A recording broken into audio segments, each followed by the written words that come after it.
Hey, what's up guys, it's the Winter Sector here.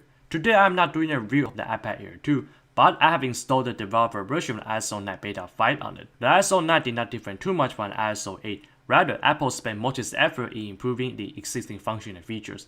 Right off the bat, ISO 9 is much smaller than the ISO 8, coming at 1.3GB for total memory required. This is a very good news for those older Apple devices because some older Apple devices can get an upgrade but struggle to run it. Let's start off with a system that's on 24-hour standby, Siri. Siri received a big update in terms of its capability. Apple says Siri's processability and accuracy has been improved by at least 40%, and it is now more proactive. It can suggest apps you use the most, favorite content in the spotlight search if you are using an iPhone. Some new command features that Siri received, for example, by saying, "Remind me about this website when I get home." It will automatically put the website into a reminder app, or you can do something like tell Siri to search out for a particular picture inside your photo app. Speaking of searching with Siri, if you swipe to the left, you can bring up the Spotlight search. This search engine has long existed since the ISO 3, but in ISO 9 it received its big major update. You now have quick access icons such as fast food, nightlife, cinema, gas station, hotels, and bars. For example, if I tap the gas station icon, all the nearby gas station will show up. Then I can choose the one I want to go. Then the Apple Map will provide me a turn-by-turn guidance to the destination. You can now also use the search bar to search for information on the App Store as well as from the internet. For example, if I tap MLB into the search bar, it will bring me up, for instance, the recent gameplay by each team and the score, as well as some related apps from the App Store. In case you're wondering, does Apple still bother with Apple Map? Apparently, Apple did not give up on it yet. The Apple Map now has a new function called Transit. It can give you a complete outlook on the public transit system. If I tap on a particular subway station, the map will display subway line going by this station as well, and the live schedule of the next arriving trains. But this function will only be offered inside the big city upon its release. Hopefully, Apple will slowly expand this function to other cities as well.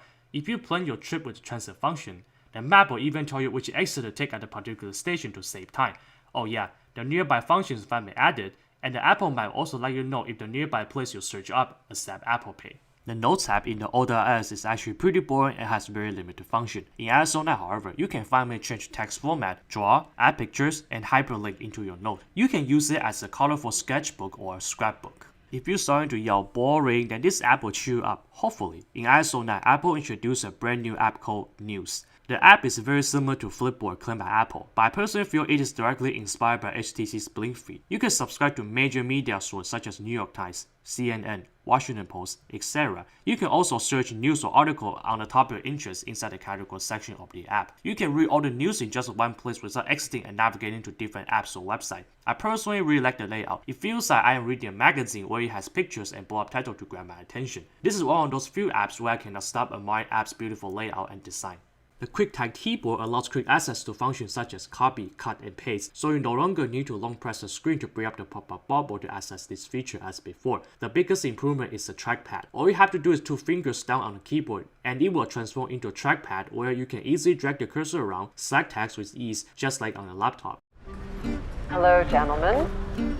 Andrew, could you send me the revised deck, please? Revised stack. I can do that. Your Samsung can do that? Mine can't do 2 things at once. Andrew, are you? The multitasking is probably the most important feature on the iPad. The user can fully utilize the big screen and its powerful processor. There is 3 different types of multitasking: slide over, picture-in-picture, and split view. Slide over allows user to quickly access another app by sliding over the current app. The app you choose to slide over from the app drawer will only occupy about 1/3 of the screen, but you can only use one app at a time.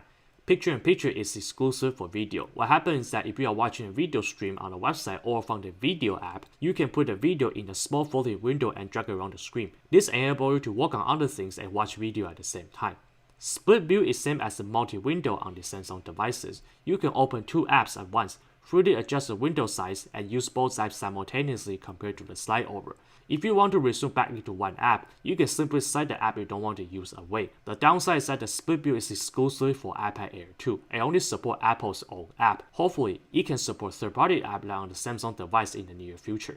I am very impressed about the changes Apple bring to iOS 9. You can criticize that Apple is very slow at adopting new features, but these new welcoming features do come, and it does make the Apple device much more competitive. And it also fixed a lot of shortcomings on iOS 8, such as Apple Map, Spotlight Search, and of course, multitasking on the iPad. The only complaint I have will be I'm a little disappointed that the multitasking is exclusive for iPads only, because Samsung made the multitasking features widely available from tablets all the way to smartphones.